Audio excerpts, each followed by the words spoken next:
que aditivos, eu não sei quantos vocês conhecem, eu no meu dia a dia eu trabalho com mais de 90, então qualquer um desses que vocês escolhessem, a gente passava o dia inteiro falando.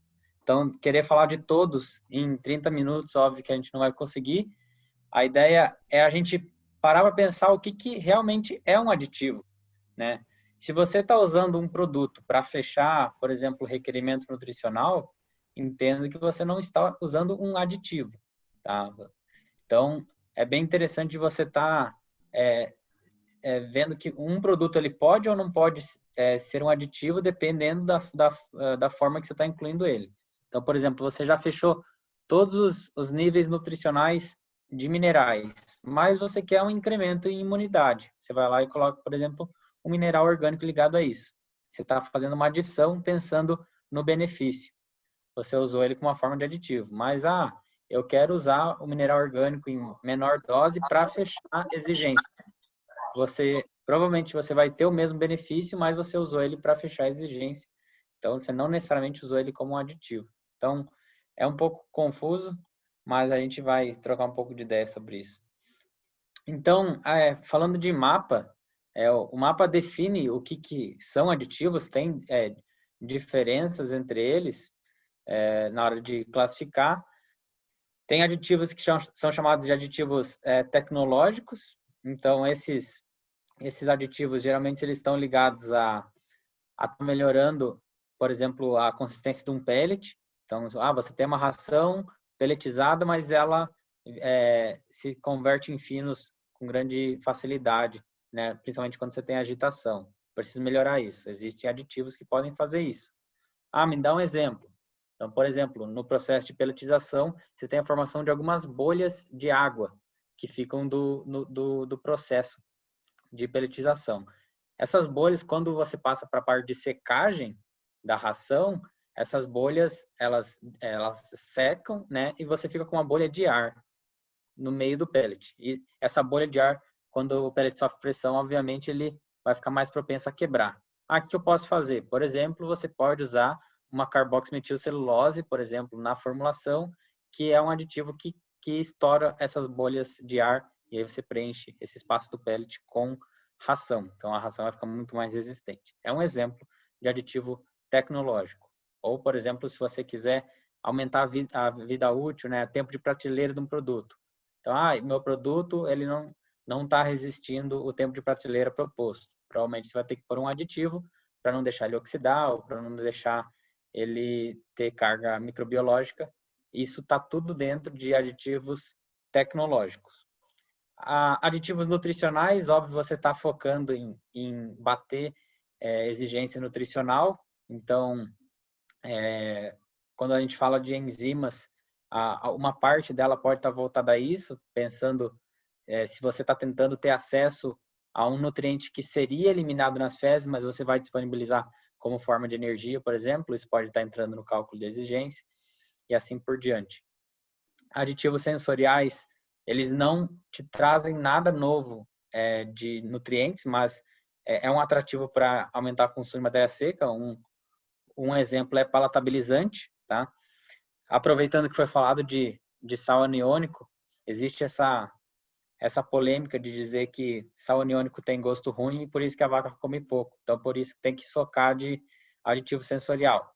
Isso já foi provado que não é verdade, tá? Então, um dos maiores motivos que a vaca come menos é justamente porque ela desenvolve uma acidose metabólica. Isso faz uma ativação forte de parasimpático, que é um sistema que ativa a absorção intestinal, melhora o momento da digestão dos alimentos, mas inibe o consumo de matéria seca.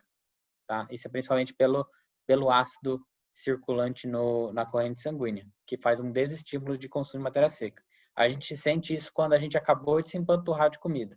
Então, termina aquela feijoada de domingo, deitou no sofá, ali é bem provável que por um momento você vai, enquanto estiver fazendo digestão, você não vai ter fome, né? Justamente porque você faz uma ativação forte de parasimpático. O sal aniônico ele faz isso. Então, não vai ser colocando muitos aditivos sensoriais que você vai estar melhorando o consumo. Tá? Foi provado em experimentos testando a acidose metabólica em situações não aniônicas de dieta. Vamos lá. Aditivos zootécnicos, eles não trazem nada novo nutricionalmente falando, mas eles melhoram algum índice. Então, eu quero melhorar algum índice na minha propriedade e tem um aditivo que está relacionado a melhorar esses índices. Você pode estar usando esse aditivo. Então, você não está focando em fechar formulação, você não está focando em melhorar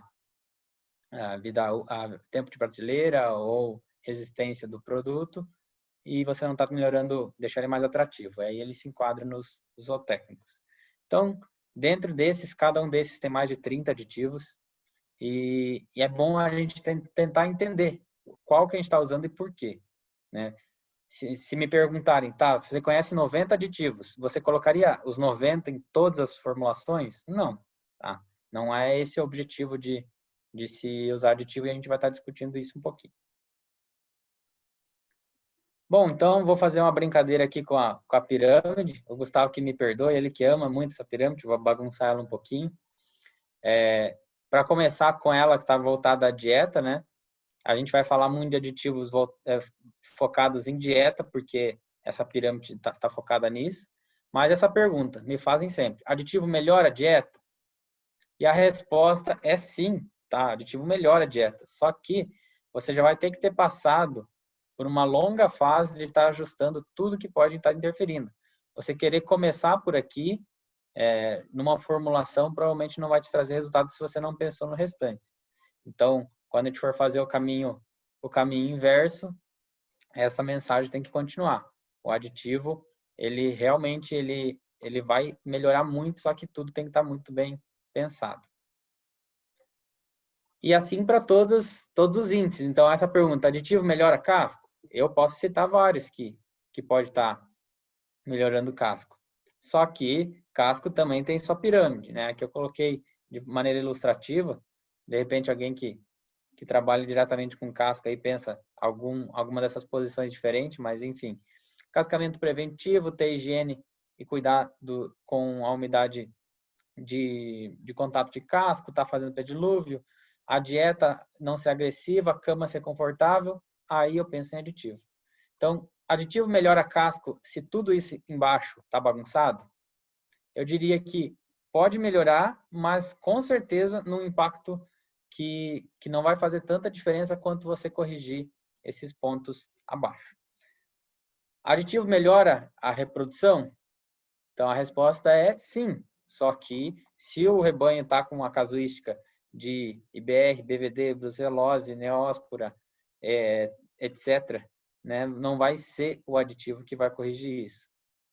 Então, vê o problema de manejo, dieta, estresse dos animais, principalmente calórico, técnica de inseminação artificial, que protocolo está sendo usado. Depois que tudo isso for muito bem revisado, o aditivo vai com certeza melhorar todo o processo. E aqui também, existe aditivo que melhora o estresse térmico? Com certeza, mas você tem também a pirâmide para esse fator. Então, como o nosso foco é dieta, eu vou voltar a falar que a gente vai focar aqui, mas lembrar que para todo aditivo existe a sua pirâmide, tá? A gente vai estar trabalhando pensando em dieta, mas qualquer aditivo de qualquer índice zootécnico existe a sua pirâmide. Identifique o que está faltando antes de pensar no aditivo. Tá? O aditivo ele não vai corrigir as partes negativas da pirâmide. Então, eu vou trazer 4 perguntas que você tem que se fazer toda vez que quiser usar o aditivo. Isso vai te ajudar a escolher qualquer aditivo. Então, o primeiro é por que eu estou usando. Então, às vezes acontece de falar, existe esse aditivo aqui, mas eu nem sei o que ele faz aqui. Então, não passe por essa situação. A produção de leite ela é muito delicada em custos, então tudo que você está usando ali, saiba exatamente por quê e se você realmente precisa daquilo. Então, o segundo ponto, qual é a resposta esperada pela tecnologia? Ou seja, se eu usar um aditivo, o que eu vou ver no animal ou ver nos índices? Como é que eu vou prever o futuro? Existe só uma forma de prever o futuro quando a gente está falando de aditivo, que é olhar resultado de pesquisa. Se o aditivo ele não tem trabalhos de pesquisa que já vão estar te falando que se teve ou não teve diferença em usar ele, você nunca sabe qual é a resposta esperada, você vai ter que usar para descobrir, e isso que sai caro. Então, procure aditivos que você já tenha a resposta esperada antes de usar. Em terceiro ponto, qual o retorno econômico? Então, se essa resposta esperada aconteceu, quanto você ganhou, né, tendo esse retorno? Quanto custou a tecnologia? Essa conta tem que ser feita. Eu não gosto desse índice RMCA para esse tipo de cálculo, tá? Porque tem muitas coisas que vão impactar positivamente a lucratividade do sistema, mas não necessariamente puxam produção de leite, por exemplo. Então, por exemplo, eu vou propor para uma vaca, tá usando para um rebanho, está usando uma dose de sêmen a menos para ela emprenhar. Então, ela está com um problema oxidativo de ovócito, né? A vida útil do ovócito dela está muito baixa. Então, eu estou tendo que usar muita dose de sêmen para conseguir efetivar uma prenhez. Ah, eu usei uma tecnologia que conseguiu corrigir isso. Ok, isso me teve um custo, tá? E no retorno, quando a gente está falando só de produção e o custo que alimentar, se essas duas vacas estão produzindo os mesmos 40 litros, com as mesmas características de sólidos, provavelmente o RMCA da vaca que está emprenhando com menos dificuldade vai ser pior. Então, a produção de leite ela é muito complexa para você olhar só para produção, sólidos e o quanto que custou aquela tecnologia. Então, seja consciente de tudo que pode estar impactando, isso vai te ajudar bastante. E num quarto ponto, como mensurar, quais ferramentas. Então, o Gustavo falou de sal aniônico. Então, posso usar sal aniônico se eu não vou mensurar o pH? Não, na minha opinião, claro. Cada um tem a sua opinião, mas é algo que te sai muito caro não saber se está funcionando. Então, realmente, se você vai usar uma tecnologia, seja ela qual for, saiba como mensurar, seja como índices ou técnicos. Então, se eu estou falando que vai melhorar a taxa de prenhez, não compre uma tecnologia que melhora a taxa de prenhez se você não sabe a sua taxa de prenhez. Tá? Então, tenha ferramentas para mensurar tudo que você quer melhorar e isso nunca vai te aumentar teu custo, porque você sempre vai estar tendo esse retorno e o custo da tecnologia. Então, hoje existem muitos aditivos, muitos deles funcionam, porque justamente te dá mais retorno do que custo de incremento na dieta. Eu vou estar falando em específico de uma tecnologia que eu trabalho bastante, que é a levedura, tá?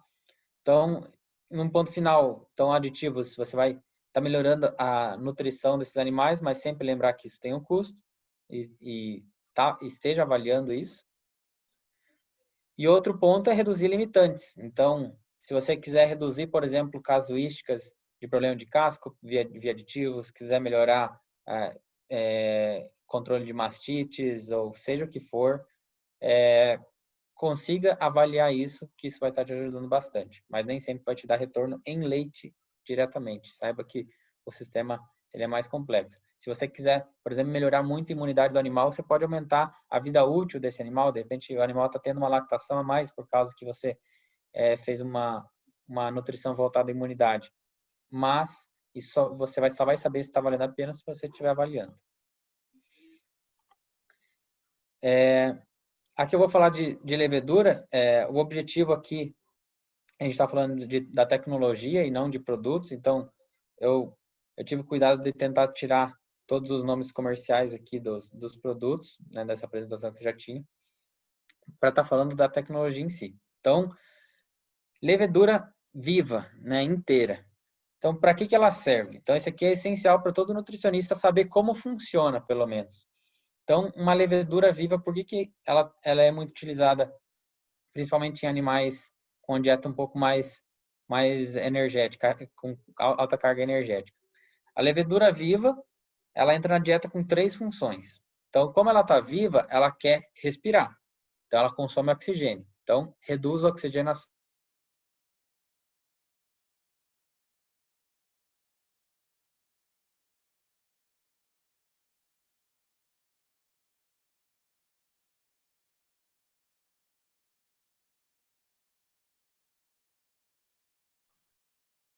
Tomer? Tomer, você está me escutando?